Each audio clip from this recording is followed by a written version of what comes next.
السلام علیکم، welcome to our channel name Urdu by Adeel. آج کی اس ویڈیو میں ہم بات کرنے والے ہیں ماریہ نام کے متعلق۔ سب سے پہلے اگر اس کے معنی کی بات کی جائے تو اس کا معنی ہے تمنا اور چاہت کی جانے والی، گورے رنگ والی، سفید رنگ کی عورت، حضور نبی کریم صلی اللہ علیہ وسلم کی بندی حضرت ماریہ رضی تعالیٰ عنہا۔ اگر بات کی جائے تخلیق زبان کی تو یہ عربی زبان کا نام ہے، جنس لڑکی ہے۔ اگر سب سے پہلے اگر اس کے لکی نمبر کی بات کی جائے تو اس کا لکی نمبر 4 مانا جاتا ہے۔ اگر مذاہب کی بات کی جائے تو مذاہب مسلم ہے۔ اگر ان کے حامی نمبرز کی بات کی جائے تو 1 2 3 6 9 15 24 ہے۔ اگر بہترین وقت کی بات کی جائے تو 7 PM سے لے کر 9 PM تک ان کا بہترین وقت ہے۔ اگر موافق دن کی بات کی جائے تو بدھ، جمعہ اور ہفتہ شامل ہے۔ اگر اسلام کے متعلق بتایا جائے کہ زندگی کے متعلق بات کی جائے تو آپ اپنی زندگی کو ہموار اور بغیر پریشانیوں کو گزارنا چاہتے ہیں۔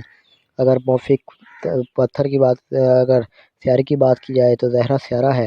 اگر موافق دانتوں کی بات کی جائے دانتوں میں چاندی اور تانبا شامل ہے۔ اگر موافق رنگ کی بات کی جائے تو پیلا، نیلا، سفید رنگ شامل ہے۔ اگر موافق پتھر کی بات کی جائے تو اس میں ہیرا شامل ہے۔ اگر متبادل موافق پتھر کی بات کی جائے تو سبز قیمتی پتھر شامل ہے۔ ماریہ نام کے متعلق تمام تفصیلات جو آپ کو بتا دی گئی ہیں، آپ سے ریکویسٹ ہے کہ ہمارے چینل کو سبسکرائب کر لیں اور ساتھ والے گھنٹی والے بٹن پر ضرور کلک کریں۔